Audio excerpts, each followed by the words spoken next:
গামছাতে বানাবো বলে এই গামছা একটা নিয়ে আসলাম বাজার থেকে। আমাদের ওইখানে সোমবারে হাট বসে, ওইখান থেকে নতুন ট্রেন্ডিং ব্লাউজ ওইটা বানাবো বলে।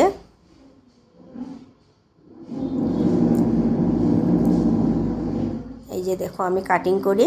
আমাদের ঘরে 5 দিনের অনুষ্ঠান হবে, এখনও বলি নাই তোমাদেরকে, ওইটা আমি সারপ্রাইজ দেব। সেই জন্য ব্লাউজগুলো বানাইয়া একটা একটা করে 5টা ব্লাউজ, 5 দিনের অনুষ্ঠান হবে আমাদের ঘরে।